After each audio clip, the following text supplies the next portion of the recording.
I'm Melissa Purley, and I'm here with Kelly Oddie, who's filming, and we are today talking with Chet Parsons from Chet Parsons Farm, and he knows pretty much everything there is to know about sheep.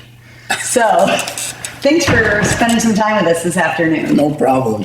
What I wanted to start with, Chet, is I watched a video and get some information, and what I found was that your grandfather built the barn that you farm in 1919 and ran it as a dairy farm. He bought it. He bought it. In 1919. Okay. I tore down the old barn about 1980 and rebuilt the barn. Yeah. And we milked cows there for 16 years. Yeah. Did you grow up on that farm? I did. You did. So you're like, was it your dad's dad or? It was my dad's dad. Yeah. That bought it. Yeah. And so, but was he raised on that land too? He was 6 years old when they moved there. Pretty much. Pretty much. Yeah. Yep. Yeah. And it began life as a dairy farm. It was a dairy farm, a very small dairy farm. Mm-hmm. You know, I think we had like 20 cows when I was a kid. But I had to help milk, you know, and I'm not sure when, but somewhere near high school, I had to get up in the morning and help milk, you know. Right. And then when they wouldn't take canned milk anymore, they made everybody switch to bulk tanks. And he said, that's enough, I'm not gonna. Your dad? Yeah, because he was getting along in years at that point. Yeah. And so then, did you step into the role yourself at that point, or? I didn't. I went in the Navy. I spent a couple of years in the Navy.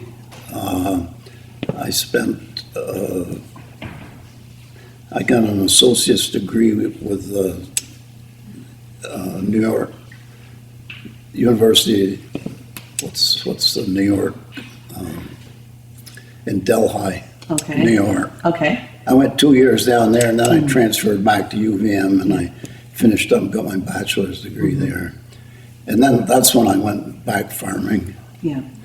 Did you get a degree in agriculture or no? It was ag engineering. Okay. Yeah. Yeah. And then when did you, because it said that you bought 30 sheep to start your first flock. What made the transition from dairy to sheep? Well, we sold the cows and the machinery and got out of it, not knowing what we were going to do. Right. Which was a little scary. Yeah. You know, because around 40 years old, what are you going to do? Well, in 2 weeks, I applied for a county agent's position in Newport and was interviewed and hired. So I was unemployed for about 2 weeks. And then I went to work for University of Vermont Extension, and I stayed there for 26 years. Right. And when they regionalized, you kind of had to pick a specialty. So I was working with livestock, so I picked sheep. And I didn't know much about sheep. You know, I figured I could wing it with beef. Yeah. So this guy was starving his sheep, and the livestock specialist at UVM at the time went up and took a look, and he decided to buy the lambs, but he didn't want the ewes. And I said, well, it was a good deal, so I took the ewes. And that was about 30? 30. 30 of them. Jumped right in. Yeah, right. Not knowing much about it. Right. But you knew how to care for animals. I knew how to care for animals. Right. Yeah. Were you worried about that? Did that make you nervous to start like that? Not really, but. So because I was just wondering how you're able I have sheep, never have had cattle. How do you make that transition? Like, you meant to change your whole farm, or, you know what I'm saying? I mean, there's got stanchions for cattle and. Yeah, you had to make gates that sheep couldn't get through. Right. You know, fencing. 'cause some of the cattle gates they could get through, especially lambs. Right. You had to redo your fencing. Yeah. Because where one wire would keep cows in, you had to have I don't know, I put in that New Zealand high tensile fence Yeah. pretty much all around my pastures. Yeah. Yeah. So, And how about pasturing itself? Is there different as far as, because they eat very differently, right? Cattle versus sheep? they do, and they can eat closer to the ground Right. than cows can. And, you know, sometimes sheep farmers, especially in the West, got a bad name because the sheep would go in and eat the grass down there, and then the cows couldn't eat. So, Yeah. you know, Right. the fight between the sheep No. sheep producers and the cattle producers. Was your dad still alive when you did this? No. Okay, 'cause I was going to say, what do you think he would think? Switching, was he a solid dairy guy, or yeah? I don't know. The only thing he had to do was sheep. When I was maybe 3, he came home with a lamb one day. And I assume it was a bottle baby that somebody didn't want. I don't know. But its name was Wooly. And I called it Uli because I couldn't say Wooly. And then the day that they decided to butcher it, my cousin, who was quite a lot older than I was, took me into the bedroom and read me stories. So a couple of days later, we sit down to, you know, a Right. lamb roast. And nobody was saying a word. You know? And she says, all of a sudden you go, boy, Uli sure is good. And I've been eating lamb ever since. You were born to be a sheep farmer, right? Yeah. Born to be a sheep farmer. So you said, how long have you worked as an extension agent? 26 years. And you're still working as an agent, yes? No. You're not? No. I retired in 2011. Okay. So what are some of the most rewarding parts of that job and the most challenging parts of the job? So you're going to people's farms and helping them, and what are the things that are the best parts of that, but also the worst? Well, you know, sometimes pointing out the obvious to a sheep farmer, which they were missing, you know, made a lot of sense to us. And, you know, a lot of them were beginners and didn't know where to start, like here today, Right. you know. So I'd walk them through what they needed to know and how to do it, and the fencing. And I did workshops. I did classes throughout the state as an extension agent. Yeah. Now, how long did it take you to feel, you were an extension agent, but you had just started with sheep. How long did it take you to feel comfortable with that? It took a little while because I was winging it when I started. Like everybody, Chad. But I took a sabbatical leave, and we spent a year in New Zealand. Oh, wow. So I got indoctrinated with sheep Nice. pretty well over there. Nice. But Nice. you know, that's a different way of. They do a different way of raising sheep than we do because they're all on pasture all year round. Yeah, right. And, Right. Do you think that Vermont is a difficult place to raise sheep because of what has been traditionally heavy winters, and now we're dealing with wet climate, and do you think it's a tough place to raise sheep? No, you can work around that. I think one of the problems was when they brought the merinos in, which were a big deal. Right. Well, the merinos were evolved in Spain, which is hot and dry, and then you brought them into this wetter climate. I think they had some problems to start with, but they crossbred them with the sheep we had, and eventually they did okay. But fine wool and mud doesn't mix very well. Right. What did you have with your flock? I'd pull Dorset Okay. Old Dorset. primarily for the meat because I thought they did a good job producing meat. They're pretty good size. I have a Dorset. They're pretty good size ewes. Yeah. Yeah, a big ewe would weigh 160, Exactly. 200 pounds. Yeah. Yeah. Could you hook them up and plow your field with them? I thought of it, Jen. And when I was in New Zealand, I knew the the guy that ran the shearing school over there. So I used to hang out with those guys, and they'd let me shear. Yeah. So I guess I could shear pretty good. Did you do your own shearing? And I did my own shearing That's for handy. quite a few years. Yeah. Yeah. And I had a big ram. Mm-hmm. And when we were in New Zealand shearing, one of the guys said to me, says, Chet, you know how to shear a big ram? And I go, no, how? He says, any way he wants you to. Which is pretty much true. But one day I was going up to shear him, and I thought, there's got to be an easier way to do this. So somebody had given me some beer that I didn't particularly like. So I took a couple cans of beer up there, and I took some alfalfa pellets, and I poured the beer in the alfalfa pellets, and he scarfed it right down. And I could go up to him, and he was just as mellow as could.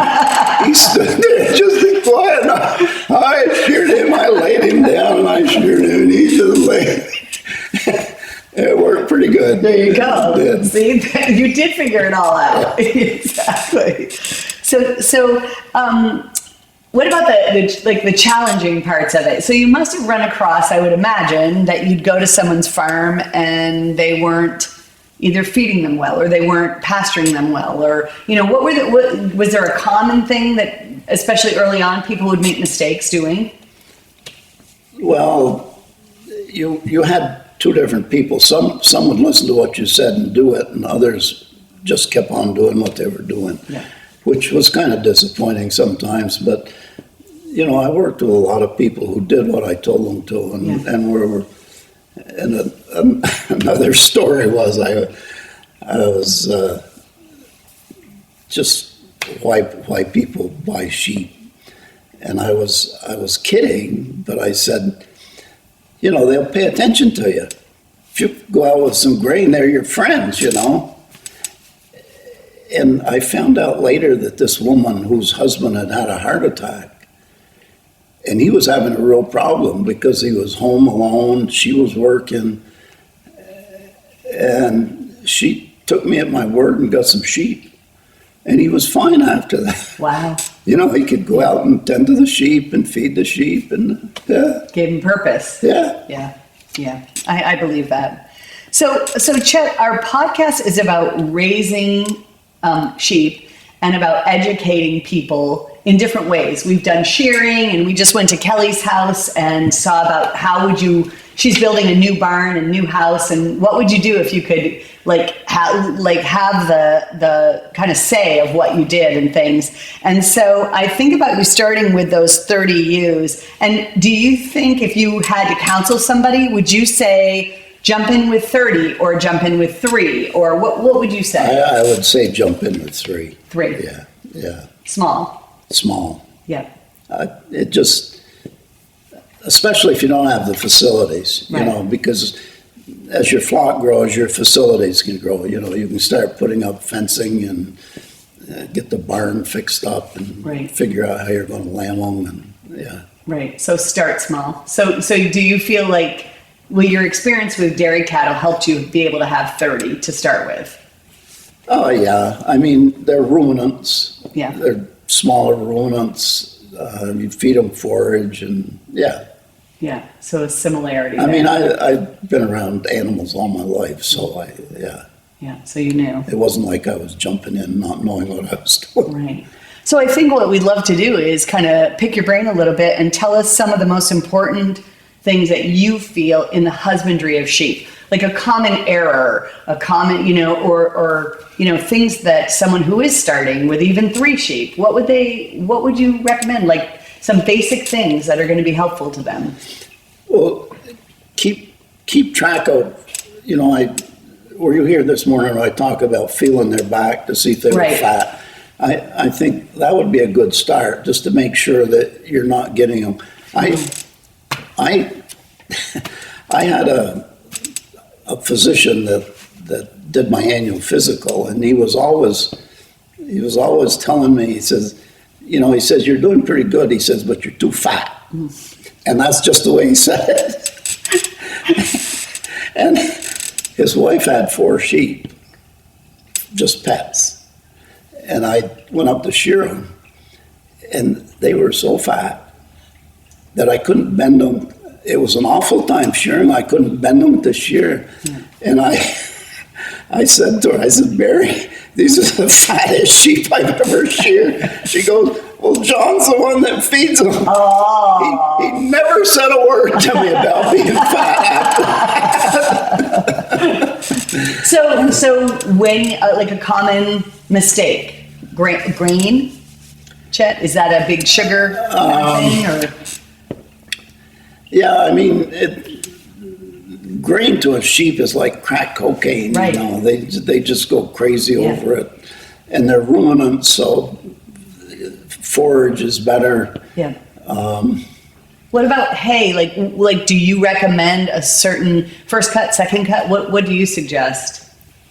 Well, if you're raising them and lambing, you know, you could start out with poor hay or poor pasture. And then as they get in your lambing, that would be a good time to switch to second cut, some nice, you know, real good, high quality second cut to feed them. Yeah. So what, like this woman, how was she making her sheep fat? What was she doing? Well, Your doctor's wife, he was feeding them grain. Grain, it was grain. You know, every time he'd go up there, he'd give them grain because They were his friends. they were his friends. It made him happy. Right. So what did you feed your sheep? I didn't feed them grain. Just hay? Just When you were in the barn? hay or pasture. Right. I did feed alfalfa pellets when they lambed. I'd put those in the jug so that they could get a little more nutrition. And I fed alfalfa pellets as a creep instead of grain. Okay. The ewes still wanted to get in there and eat them, but they didn't act quite as crazy as they would have if I'd put grain in there. Yeah, they'll knock you down for grain. They'll knock you down. Sheep will knock you over for grain. Oh, they will. Yeah.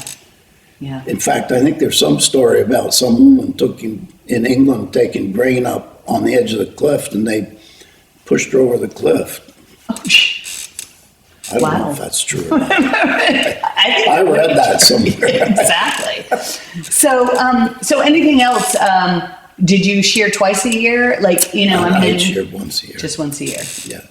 And do you think that, well, the Dorsets don't have a ton of wool, but, you know, would you recommend more than? I think some of the woollier breeds, yeah, I think shearing twice a year. I guess it also depends on what you're going to do with the wool. Yeah. Because you're going to get shorter fiber. Right. If you shear twice a year. Right. And I'm not sure whether hand spinners want long. Right. Yeah. Right. I'm not much at spinning. Right. You're not a spinner. Right. So what, if anything, has changed in your mind in the basics of farming? Because you've gone from being a kid and dairy farming, and like you said, when they went to the tanks and things, your dad said, I don't want to do this anymore. Things have changed. And now so much has changed. What do you think has changed? Or do you not think the basics have changed? I think part of it's economy of scale. You know, these huge farms can produce milk cheaper than the smaller, Yeah. you know, small family dairy, Yeah. which is too bad, but it's a fact of life. I mean, there's a big farm up next to us. I don't know, they milk thousands of cows. You know, they park milk tankers in front of their milking parlor and put the milk right into the tankers. Yeah. Just huge. Yeah. Do you think I mean, do you feel that the farmer is more separated from the process now than they used to be? Yeah. I mean, when I was a kid, the farming was a part of life. You know, you hayed with the family. Helped my father milk. Yeah, we, you know, put up hay together, and now it's these huge choppers that go through the fields, you know, and yeah. So in the farming, whether it's more recent or when you were a kid, or what gave you the most joy in doing it? What did you like the best about being a farmer? About being a farmer. Well, I raised my 3 kids on a farm, which I liked because, you know, they had chores, they had to feed calves and do whatever. And I think a kid that's raised on a farm knows a lot more about what's going on than maybe some kid that hangs around the mall. Yeah. And they weren't in front of a screen. They weren't, yeah, exactly. Right.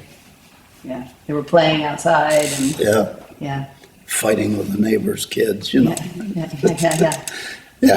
So they'd play ball in the front yard until they started to fight with the neighbors, and then the next day they'd start all over again. Yeah. But now we did the same thing. Yeah. So is it the continuation that gave you the joy? Like, you know, like you're talking about from your dad being there, you being there, your kids being there.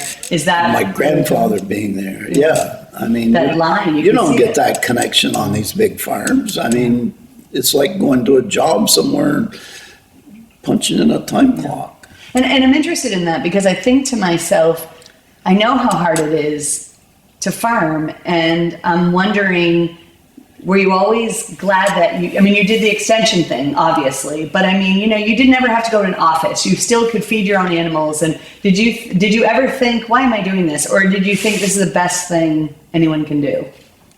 You mean about doing farming? The farming? Yeah. I don't know. I guess if you're born and brought up on a farm, it's kind of ingrained in you to do that. I always liked having animals around, raising animals. Yeah. Did you like lambing? Was that like your favorite time, or is that like a headache? Well, sometimes it could be a headache, especially if it was late at night and you had a ewe that was going to lamb that you didn't. But for the most part, it was fun. I mean, there's nothing any more enjoyable than watching lambs prance around and chase through the barn, you know, and they'd form these lamb packs, and every once in a while one would pop up like that. They would tear around like that, yeah. Yeah. And pasture the same way, you know, when they went out to pasture. Yeah. It was fun to watch them. Now, did you, you know, when you were lambing, how big did your flock, what was your biggest flock, or did you always keep it like that? 30? About 40 ewes. 40 was your... So we'd lamb out around 60 lambs or so. And your focus was, you were more a meat operation. Meat operation, yeah. So you and your wife raised your family there, and I'm just wondering, any of your kids continuing, or? No. No. They didn't want to? No, they were gone. Once they'd gone to college, they were gone. No. And how does that feel? Did you hope maybe somebody would, or? I wouldn't have really encouraged them to stay there and farm. You wouldn't? No. Because of the way things are today, or? That, and, you know, my daughter's a nurse anesthetist. She's got a good job, well-paying job. My son is kind of a property manager out near Denver, and he's got a good paying job. And, you know, I wouldn't have wanted him to stay there and farm. So I guess I'm curious, you know, we think about ourselves and we think nostalgically about what it was like when you were little on a farm and things. And I wonder if, I mean, do your kids feel that way? Do they look back on it and think that was the best way to be brought up? I mean, I guess what I wonder is, you know, you hear people later in life sometimes saying, I'm going back to the farm. I want to go back to that. I think they enjoyed it. You know, they had to work, but they also played, you know. Got good food and... Pardon? Got good food and... Got good food. Yeah. Had all this land to run around on and... Yeah. Ride their bicycles and... They might watch this, Chet, and say, I think we're going to come back to the farm. So I might be the reason that they all come back to your farm. Well, they can if they want to, but I'd be awful surprised if they Get them ready. Okay, so you stopped farming, and so I guess what I'm wondering is, tell me a little bit about how Shelburne has your sheep, right? We're here at Shelburne Farms while you're doing a lambing clinic that you do every year with Dave. And tell me about how that came about and what your farm looks like now and your life and you and your wife and what you do now. At some point, I talked to the farm manager here, whose name escapes me. Anyway, he said, at some point, he says, we may like to buy a few ewes, for breeding stock and whatever. So I called him up and said, I'm thinking of doing something with the sheep, if you want to come up and pick out some. He says, let me get back to you. And he called me up the next day or so and says, how about if we take them all? That's awesome. Yeah. And because you had planned to, did that force your hand, or had you planned to get rid of all of them? I'd planned to get rid of them. I just didn't know how I was going to do it yet. Yeah. So what does your farm look like? I mean, what is it like not seeing them out on the, especially lambing? Or, I spoke with you and said, do you miss that? I'm not even going to ask you again, Chet, because you just said, no, you don't. So. Well, walking in the barn with it being empty is it's kind of a lonesome feeling. But as soon as he brings those belted Galloway cows there, it'll be back. We'll be fine. And you won't have to do the work. And I won't have to do the work. That'll be nice. Yeah. Now, you told me that you have a border collie. We have a border collie. And it's a he. He worked with she worked with you? She worked with the sheep, yeah. She enjoyed that. I mean, that's instinct. Right. Yeah. That's like a playground. The worst punishment is to tell them they can't work. Yeah. Yeah. How long has she worked with you, with the sheep? I think she's around 10. Yeah. So she got, we'd let them out in the barnyard there, and when we went up to work with them or something, we'd take her up and I'd just say sheep, and I'd let her in and she'd just take off and push them all around and put them right in with me hardly ever saying anything to her. Yeah. Yeah. She knew what you wanted. She knew what I wanted. Yeah. As long as she knew what you wanted, as long as she knew what you wanted her to do, she was fine. Yeah. If she wasn't sure what you wanted her to do, it was... She just run them around. Well, she kind of didn't know what to do. Yeah. But that's where you train them with the whistles and the commands, which I didn't do as well as I should have. Yeah. But so how does she feel about that, sheep being gone? She being gone. She probably misses the sheep. I don't think she does. You don't? It's like... I think she's old enough now. As long as she goes out and gets her walk, and gets to run around, I think she's pretty happy. Maybe she'll become a cattle dog. I don't know. And so what does your life look like now, Chet? What do you and your wife want to do? It's a good question. I'd like to do a little traveling, not tied down, have to hire somebody to watch the farm. Yeah. I think the older I get, the more I like to just stay home. But like I said, we swim 2 or 3 times a week, which I enjoy doing, and I can get in some pretty good exercise, and I don't hurt when I'm done. Yeah. And water aerobics. So basically, doing whatever you want to do is what you're doing. Yeah. So it sounds like a really good life in farming, and what's wonderful is that you're sharing it with everybody and imparting all that information and the experience that you got from doing it. So I have to ask you the way I end every one of the podcasts, because it's the name of the podcast. So why wool, Chet? Why do you believe in wool?